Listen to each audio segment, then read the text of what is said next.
Olá pessoal, tudo bem? Espero que sim. Primeiramente, vocês provavelmente já devem estar pensando e já vem ele pedindo para anotarmos as dúvidas. Isso mesmo, não deixe de anotar as dúvidas no decorrer desta aula para poderem participar do Fórum Tira Dúvidas. Muito importante para o seu aprendizado. Agora vamos para o slide para apresentar o objetivo da aula de hoje. O objetivo da aula de hoje é apresentar o diagrama de classes, que é um dos diagramas do UML. Basicamente, nessa aula nós temos dois focos. O primeiro é apresentar os elementos sintáticos e o segundo objetivo é apresentar a finalidade desse diagrama no processo de modelagem. Para que serve o diagrama de classe? Por que nós utilizamos? Além desses objetivos, também vamos acabar fazendo uma revisão geral de toda a disciplina, principalmente relacionada com o assunto de programação orientada a objetos. Focando agora especificamente no diagrama de classes, o diagrama de classe é o resultado do esforço mais primitivo de geração de modelos gráficos que descrevem um programa orientado a objetos. Basicamente, o que eu vejo no diagrama de classe é aquilo que eu vejo no código, reflete a estrutura do código, as classes e os relacionamentos entre essas classes, as classes e seus atributos e métodos, e os relacionamentos entre essas classes, quer dizer, aquilo que eu coloco no programa em tempo de desenvolvimento. Aqui nesse slide temos um exemplo de diagrama de classes, com as classes, com os atributos e métodos. Não se assustem, mas para frente iremos detalhar tudo isso. Agora, qual a finalidade do diagrama de classes? Acompanhe comigo no slide. A finalidade é modelar os elementos de um programa orientado a objetos em tempo de desenvolvimento e temos como elementos as próprias classes, com seus atributos e métodos, e os relacionamentos entre essas classes. Estou listando no slide os tipos de relacionamento que temos no diagrama de classe, que é a herança, a agregação e a associação. Muito bem, começando com a apresentação mais básica do programa, aliás, do diagrama, a representação da sintaxe da classe. Então temos o exemplo da classe posição, do nosso exemplo do jogo da velha, tratado na última aula, a aula do diagrama de caso de uso. Então a classe posição, observem que a representação da classe é um retângulo dividido em três partes. No topo, nós temos a identificação da classe, no caso chamado posição.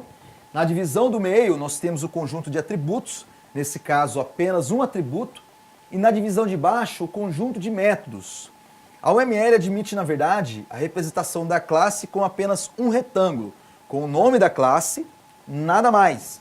A omissão da seção de atributos e a omissão da seção de métodos. Nós temos no topo da representação da classe o nome da classe. Depois nós temos o conjunto de atributos, como que se representa um atributo nessa seção. Bom, no slide nós vemos algumas possibilidades. No primeiro exemplo, podemos colocar apenas o identificador, seu nome, ocupante. No segundo exemplo, temos a cerquinha que representa a visibilidade, o nome do atributo, ocupante, 2 pontos e seu tipo, jogador. O terceiro exemplo, o atributo jogadores, não aponta um único elemento, mas um conjunto de elementos. Então, jogadores, do tipo jogador, com multiplicidade de 2 a 5. Pode apontar de 2 a 5 instâncias no jogador, a seguir 2 propriedades. Ele é do tipo ordenado, uma coleção ordenada e única. No caso geral, como você representa um atributo, a sintaxe de uma linguagem está colocado logo em seguida. A visibilidade opcional. Uma barra para separar a visibilidade do nome. A única coisa que é obrigatória na representação do atributo é seu identificador. Seu nome, por multiplicidade, declarar um valor inicial. Atributo com um valor inicial estabelecido e uma sequência de propriedades entre chaves. O atributo ele pode ser representado naquele espaço dentro da classe, mas ele também pode ser representado... a UML prevê isso do lado de fora. Nessa imagem ele está representado o mesmo atributo ocupante de classe e posição, cujo tipo é jogador, que aponta um único elemento, a multiplicidade 1, na forma de uma associação direcional. Então uma possibilidade, não muito usada, mas é uma possibilidade, tem muitos atributos, acaba poluindo visualmente o diagrama com muitos elementos. Até aqui tudo bem? Espero que sim. E qualquer dúvida é só entrar no Fórum Tira Dúvidas e fazer o seu questionamento, que teremos o prazer em ajudar. Agora nós vamos ver a representação dos métodos. Como representar métodos? A representação mínima do método é o identificador do método, que é o nome do método, abre parênteses, fecha parênteses, isso é obrigatório. Então no primeiro exemplo do método iniciar, ali tem até mais que o obrigatório. a visibilidade, com o sinal de mais. A visibilidade colocada é além do mínimo. No segundo exemplo, método alocar peão, ali aparecem os seus parâmetros e o tipo de retorno booleano. Qual a sintaxe da representação do método? A visibilidade é opcional. O nome do método é obrigatório. Abre parênteses, fecha parênteses, é obrigatório. Lista de parâmetros é opcional. Quando na representação do método, no método iniciar, ali no exemplo, que aparecem os parênteses, mas não aparecem os parâmetros, não quer dizer que esse método não tenha parâmetros, quer dizer que não foi colocado por opção no modelador. Seguindo ali na sintaxe da OML, após a lista de parâmetros, colocamos 2 pontos e o tipo de retorno também é opcional. Agora algumas recomendações, conforme a OML, para o estabelecimento de visibilidade. Mas antes, uma observação. Nós temos 3 possibilidades, pelo menos na totalidade do conjunto das linguagens de programação orientada a objetos. Claro, aquelas linguagens que prevê a visibilidade. O primeiro deles é o privado. Um elemento com visibilidade privado, ele só é visível no objeto. A visibilidade protegido, um elemento que é o protegido, ele não é visível externamente. Ele só é visível pelo objeto que o possui. Porém, com uma diferença com relação ao atributo privado. Nós vamos falar de herança mais tarde. Mas adiantando aqui o conceito agora, um elemento que ele é privado, ele só é visível na instância da classe que ele foi definido. Ele não é manipulado por uma subclasse desse elemento. Vamos explicar com mais detalhes mais tarde ainda nessa aula. Analisando aqui no slide, é interessante que os atributos sejam protegidos. Recomendação não é regra. Por que é recomendado? O princípio da programação orientada a objetos, com relação à ocultação, me diz o quê? O atributo não deve ser público, porque ele deve ser restrito para o objeto que o possui. Mas por que protegido e não privado? Pelo segundo ponto do slide, porque a possibilidade de que atributos herdados ou definidos na classe sejam tratados de maneira uniforme. Quer dizer, uma classe que possui um conjunto de atributos, parte é dada e parte dela, todos esses atributos são tratados da mesma forma. Talvez pode ocorrer alguma necessidade específica para colocar os atributos privados, mas não é regra, talvez por questão de segurança. Agora, atributos públicos, jamais. Atributo público é gambiarra, é mau desenvolvimento, fere o paradigma de orientação a objetos. Com relação à visibilidade para métodos têm que ser público. O oposto, métodos são públicos. Pensando no princípio da ocultação da informação, o meio externo não tem acesso aos atributos e os métodos que são acessíveis ao meio externo. O meio externo interage com o objeto. A recomendação sobre visibilidade dos métodos é que seja público, porém há exceção. No último tópico do slide, quando houver necessidades específicas, pode justificar o aumento da restrição de visibilidade, talvez também por uma questão de segurança. Vamos dar continuidade sobre o assunto de métodos, mas agora com relação à classificação, se é concreto ou abstrato. Primeiro, precisamos entender o que o método é composto por 2 partes, a assinatura e o corpo. A assinatura é o cabeçalho do método e o corpo onde está o método, propriamente dito. Para o método ser, entre aspas, completo, ele tem que ter essas 2 partes, assinatura e corpo. Então, com relação ao método concreto, diz aqui no slide, composto por assinatura e corpo, e pode ser invocado em tempo de execução para cumprir responsabilidade atribuída a ele. Mas por quê? Porque ele é um método completo, ele tem um corpo. Ele é um algoritmo, então quando eu invoco o método pela sua assinatura, ele faz o quê? Ele executa o algoritmo que está em seu corpo. A exceção é o método abstrato. Se o método é composto apenas por assinatura, para que serve um método que não pode ser executado, sendo que ele não tem algoritmo? Então está escrito aqui no slide que o método abstrato é uma declaração de responsabilidades, mas sem capacidade de cumpri-la. Em função da ausência de algoritmo, ele é grafado em itálico. Em decorrência da classe do método ser concreto e a classe também chamada de classe concreta ou classe abstrata. O que é uma classe concreta? É uma classe que possui exclusivamente métodos concretos. Todos os métodos concretos, 100% dos métodos concretos. A classe abstrata é aquela que possui pelo menos um método abstrato, pelo menos um.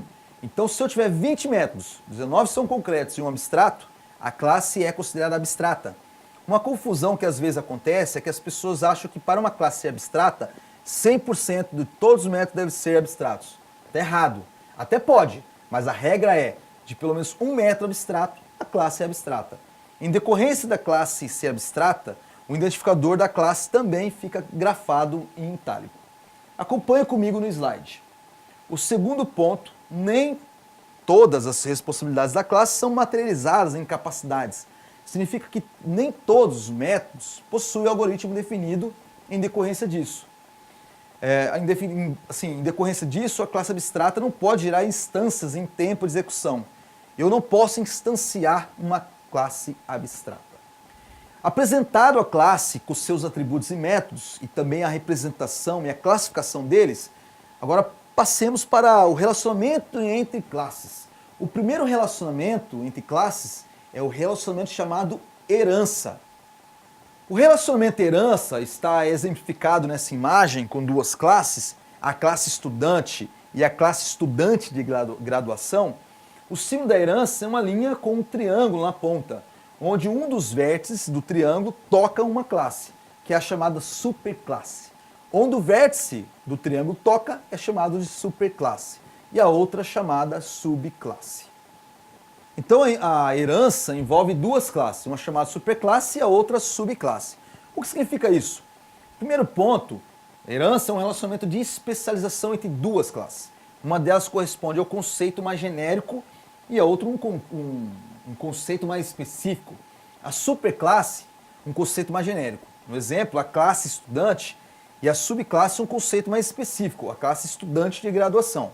Por que mais específico? A classe estudante é um conceito mais geral, genérico.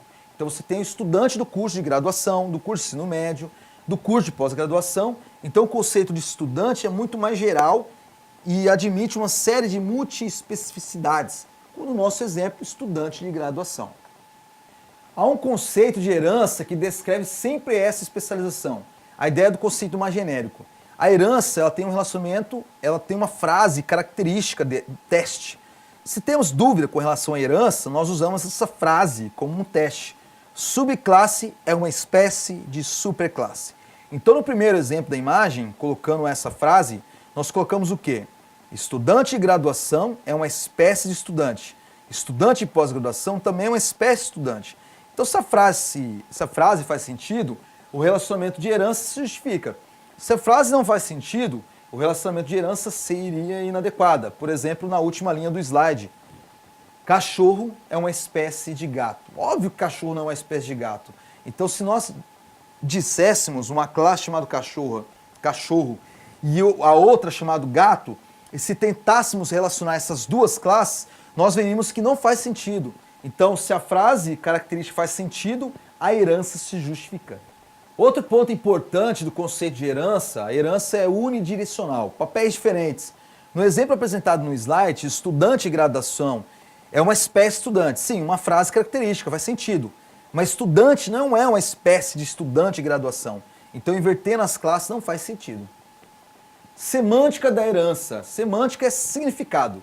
Quando estamos falando de semântica, estamos falando de significado. Então, eu coloco lá as classes, uma ligada à outra com uma linha e na ponta um triângulo. Mas na prática isso significa o quê? Estamos pensando como isso vai refletir no meu código.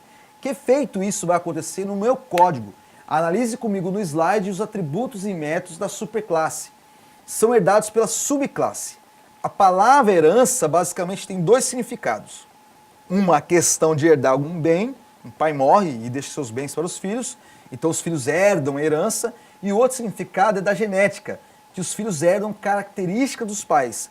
Na programação orientada a objetos, a herança tem esse segundo significado, o da genética. Então os atributos e métodos da superclasse, que são as características, também fazem parte da subclasse. Muito bem, então a herança ela permite níveis hierárquicos, como nessa imagem. Então eu estou supondo, nesse exemplo, lá no topo, na classe 1, e entre aspas, vários andares de herança, até o último nível de herança. Por exemplo, está classe N menos 1. Para dizer que aí pode ser 1, 2, 10, 50. 50 classes. Então, na verdade, 50 níveis. Então, na classe 1, eu tenho atributos e métodos. E a semântica na herança me diz o quê? Que esses métodos e atributos são herdados de toda a hierarquia da herança.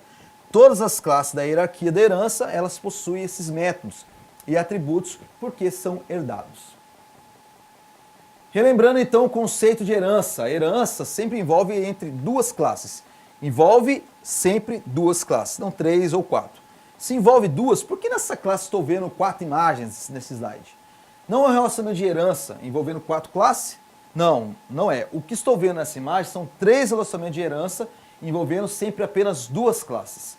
Então, lendo essa imagem da esquerda para a direita, eu tenho um relacionamento de herança entre estudante e estudante de pós-graduação. No meio, outro relacionamento de herança entre estudante e estudante de graduação. E à direita temos o relacionamento entre estudante e estudante do ensino médio. Acabamos de apresentar sobre herança. Agora vamos apresentar especificamente sobre herança de atributos. Uma observação a respeito sobre herança de atributos. Acompanhe comigo no slide. É inócuo definir uma subclasse, um atributo com o mesmo nome de um atributo de uma superclasse. Isso vale para qualquer nível da hierarquia de herança, porque levaria mais de um atributo com o mesmo nome, em uma mesma classe, que obviamente ficaria inconsistente. Imagina uma classe cliente com um relacionamento de herança com outra classe que lá na superclasse tem um atributo idade.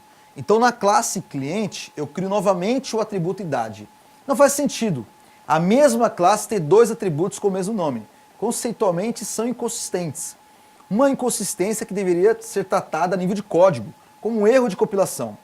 Mas conceitualmente, declarar na mesma hierarquia de herança 2 atributos com o mesmo nome, com o mesmo identificador, é inócuo, ou seja, que não produz o efeito esperado, é ineficiente. A herança de métodos vale a mesma regra. Não é, na verdade, completamente diferente. Como é que eu identifico o método? Não pelo nome, sim pela sua assinatura. Então, se eu tiver dentro da mesma hierarquia de herança métodos iguais, uma mesma assinatura, acompanhe comigo na leitura. Método em subclasse tem a mesma assinatura do método definido em superclasse. Significa o quê? Significa sobrescrita de método. Sobrescrita de método significa substituição. Então, no método definido na subclasse, substitui o método dos herdados. O que acontece? O método da superclasse é herdado pela subclasse. Ponto. É a semântica da herança, porém eu posso, na subclasse, criar um novo método com a mesma assinatura. E se eu crio um mesmo método com a mesma assinatura na subclasse, o que estou fazendo? Estou fazendo o seguinte, olha, aquele método herdado, eu estou deixando ele de lado. Estou substituindo aquele método herdado por um método que estou criando agora na subclasse. A sobrescrita é então a substituição do método herdado que estou definindo na subclasse. Então isso vale para uma cadeia hierárquica de herança. Imagine uma hierarquia de herança de 10 andares. Eu tenho métodos herdados lá da superclasse. Ela vai ser herdada por todas as classes abaixo. Mas se ela lá no meio da hierarquia de herança eu substitua naquela classe, essa substituição é para as classes de baixo dela. Vale também essa substituição. Muito bem, mais uma observação a respeito do conceito de herança. Porque o conceito de herança afeta aquele conceito de classe abstrata que nós tratamos. Então, quando apresentamos o conceito de classe abstrata, nós dissemos o quê? Que a classe abstrata possui pelo menos um método abstrato. Tudo certo. Mas agora, com o conceito de herança, precisamos entender melhor um pouco esse conceito de classe abstrata. Acompanhe comigo no slide. Classe abstrata possui pelo menos um método abstrato, que não pode ter sido definido na própria classe ou herdado, e não sobrescrito. Veja, uma classe que é uma subclasse, a superclasse tem um método abstrato. Essa classe é abstrata e a subclasse herda esse método abstrato. Então essa subclasse ela é abstrata? Não necessariamente. Por quê? Porque eu posso nessa subclasse sobrescrever o método abstrato herdado na superclasse com o método concreto. Se eu substituir o método que foi herdado da superclasse para o método concreto, aquele método é concreto. Então, se aquele é o único método abstrato, então essa classe será concreta. E aí, pessoal, tudo bem? Entendendo o conceito de relacionamentos de herança no diagrama de classes? Sei que são muitos novos conceitos, muita informação, mas tenho certeza que se vocês assistirem essa videoaula, anotando as partes principais, as dúvidas, e depois ir lá participar do nosso Fórum Tira Dúvidas, vai dar tudo certo.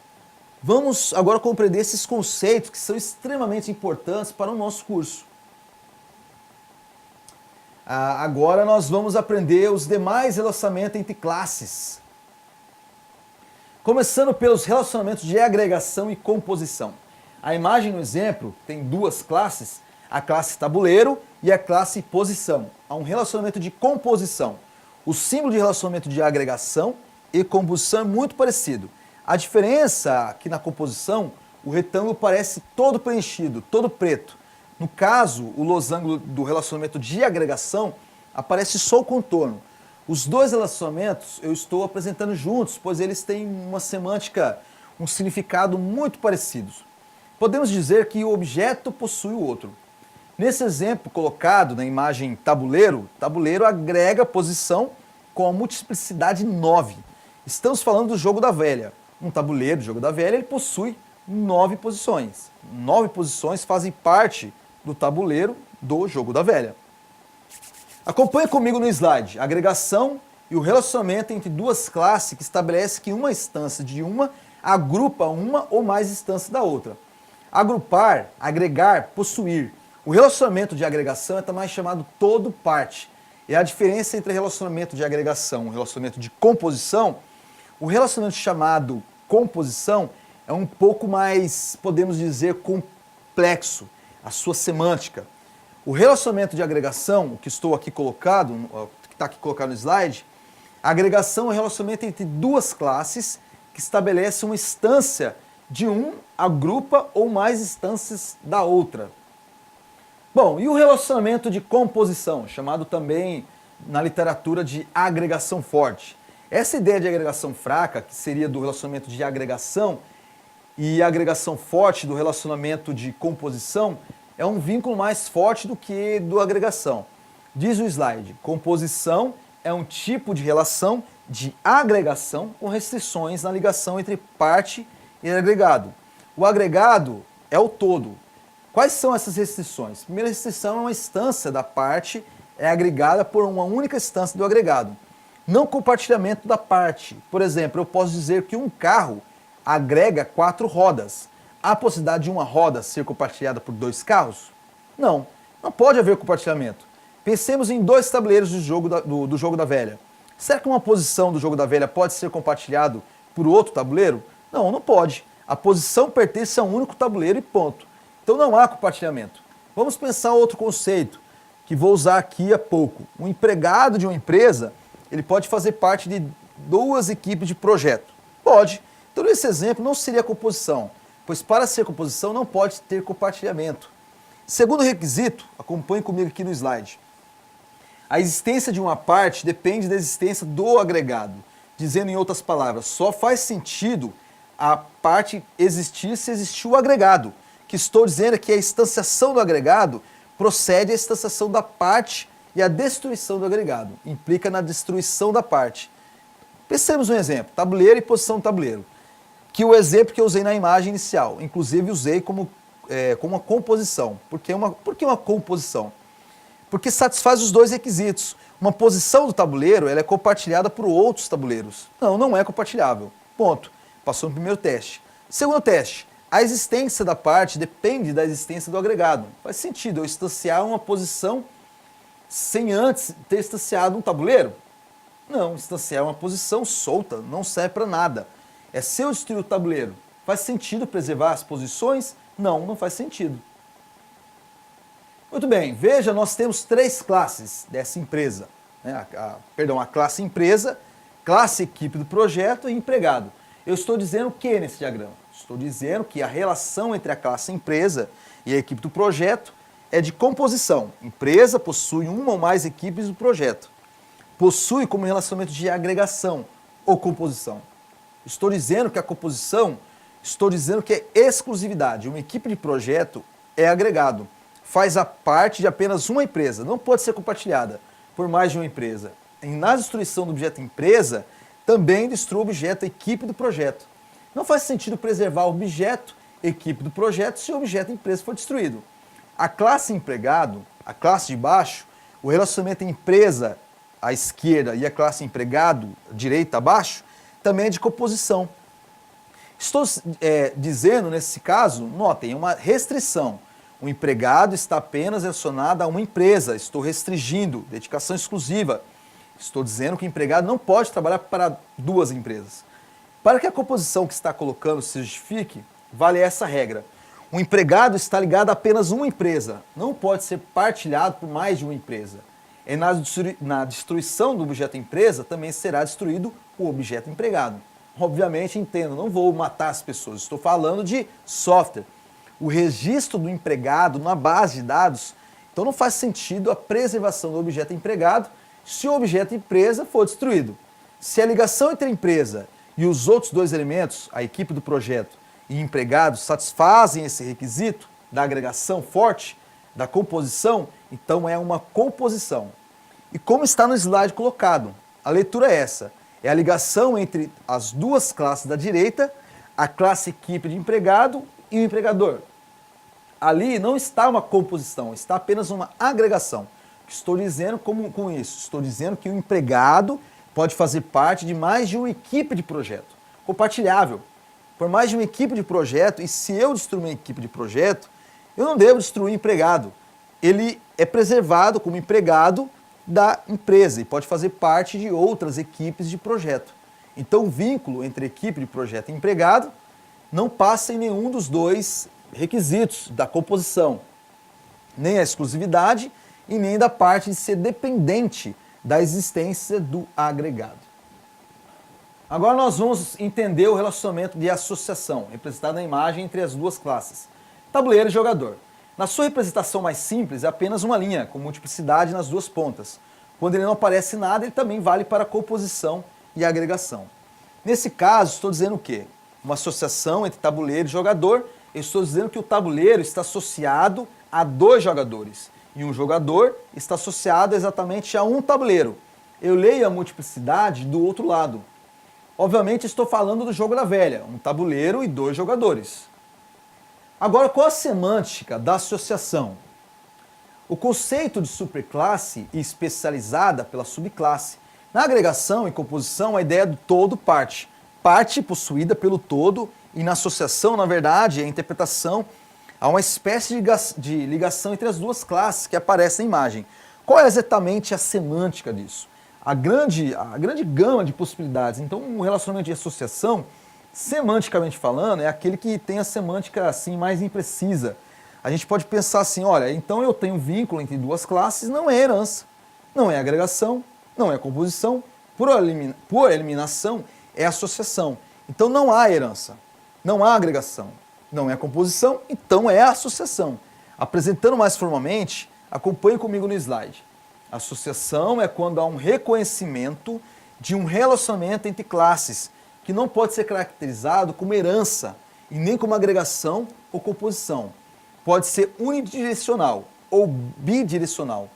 Deixa eu dar um exemplo sobre isso. Uma associação entre classes pode significar que uma classe aponta a outra classe. Pode ser que a da esquerda aponte para a direita aponte para a esquerda, ambos se apontem, unidirecional ou bidirecional. E também pode envolver mais de duas classes. A associação entre duas classes chamada associação binária.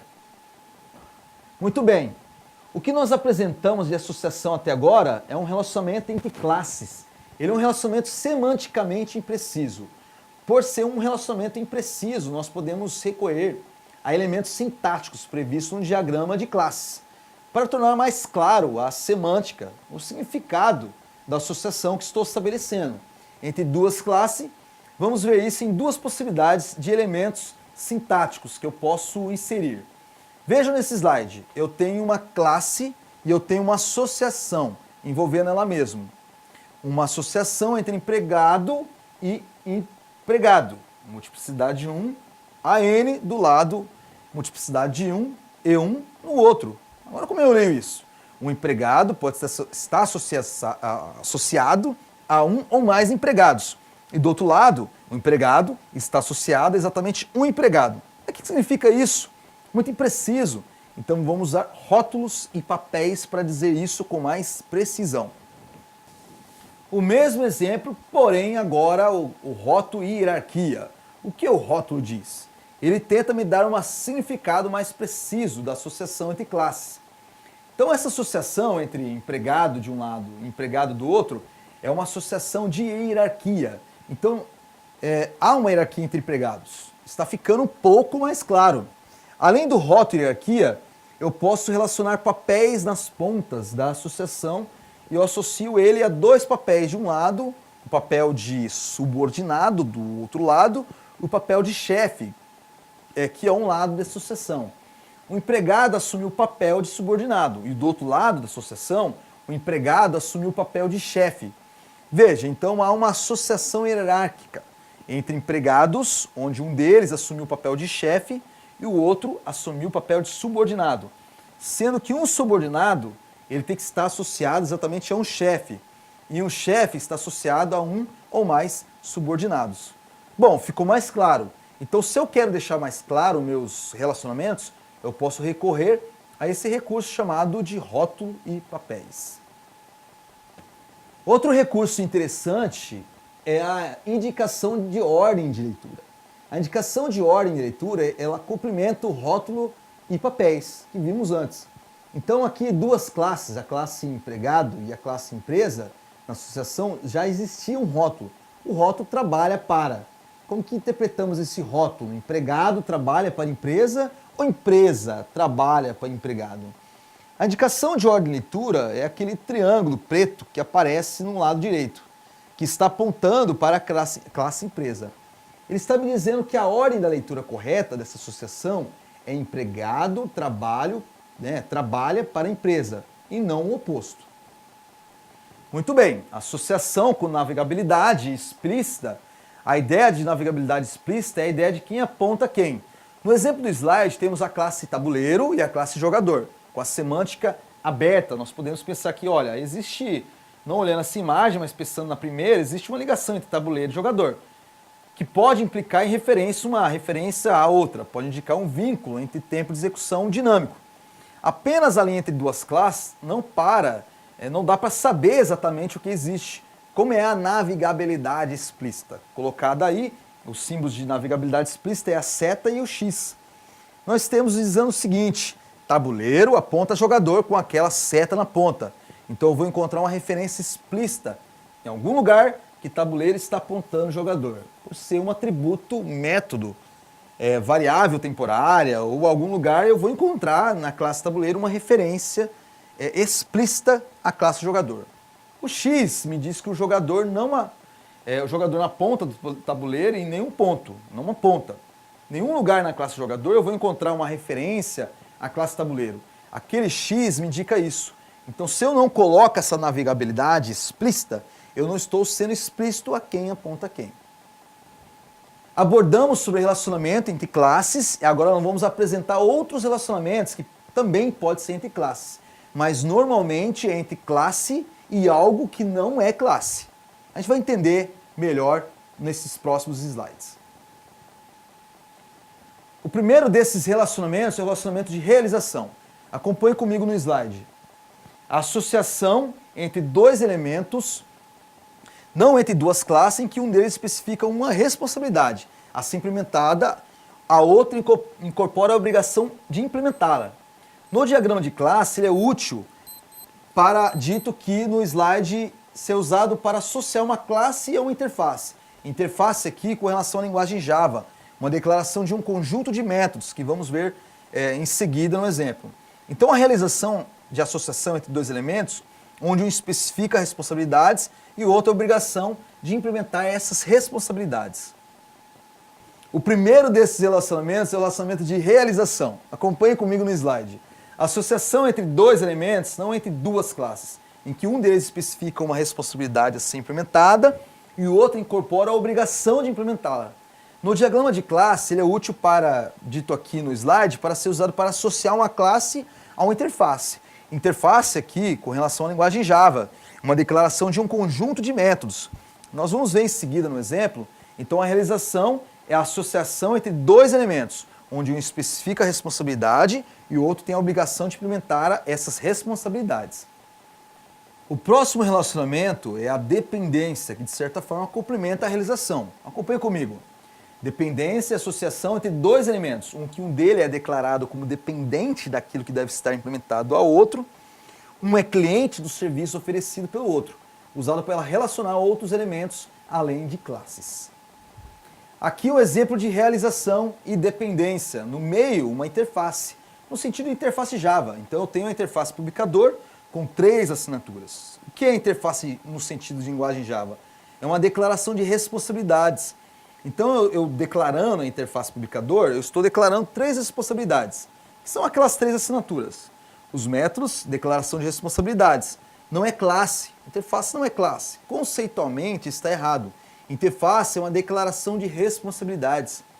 Então no meio da interface publicador contém os métodos declarados do lado esquerdo e eu tenho a classe chamada classe 1 e o relacionamento de realização, com um símbolo muito parecido com o símbolo de herança, só que a linha é pontilhada, que significa esse relacionamento da classe 1 com a interface do meio, significa que o publicador declara um conjunto de responsabilidades, que são aquelas 3 assinaturas, e classe 1 à esquerda realiza essas responsabilidades. Em outras palavras, classe 1 tem a obrigação de implementar aqueles 2 métodos. Então eu vou encontrar no conjunto dos métodos a classe 1. Necessariamente eu tenho que encontrar aqueles 3 métodos. Lado direito, classe 2, entre a classe 2 e a interface publicador. Eu tenho um relacionamento de dependência, onde a classe 2 está apontando a interface, ali diz o quê? Que a classe 2 depende daquilo que ela aponta. A classe 2 depende da interface publicador. Significa que a classe 2 invoca aqueles 3 métodos no código da classe 2 e há chamadas explícitas desses 3 métodos. Então, para a classe 2 operar adequadamente, ela precisa necessariamente desses métodos. Vejam a ideia de realização e dependência, elas se complementam. Na interface publicador, no meio, é uma declaração de responsabilidades. A classe 1 à esquerda tem a responsabilidade de implementar aqueles métodos. E a classe 2 à direita, o cliente, invoca esses métodos. Imagina um software orientado a objetos que não contém outros elementos além dos 3 que estão no slide. De que a instância da classe 2 invocaria aqueles métodos? Só tem uma possibilidade, da instância da classe 1, porque a interface não gera a instância, não é classe, é apenas uma declaração de responsabilidades. Muito bem, os relacionamentos de realização e dependência, eles podem ser representados de forma como foi mostrado no slide anterior, ou pode ser através dessa forma que estamos vendo no slide. Se chama símbolo de pirulito. Então a realização interface aparece como uma bolinha, não preenchida, e a dependência aparece como um semicírculo. Existe um macete bom para não esquecermos que o círculo fechado é a realização e o semicírculo como dependência. A ideia é imaginarmos que o círculo completo seja uma mão fechada, e o semicírculo como uma mão aberta. Tá? Na mão fechada, a realização tem um sentido de posse, eu possuo aqueles métodos. Aqueles métodos são meus, eu implemento, e a dependência mão aberta, eu estou dependendo, eu estou pedindo para alguém implementar os métodos para mim, porque eu preciso deles. A realização, mão fechada, dependência mão aberta, por favor, eu dependo disso. Agora ninguém mais vai esquecer sobre isso. Outro conceito importante é o estereótipo. Então, para que serve o estereótipo?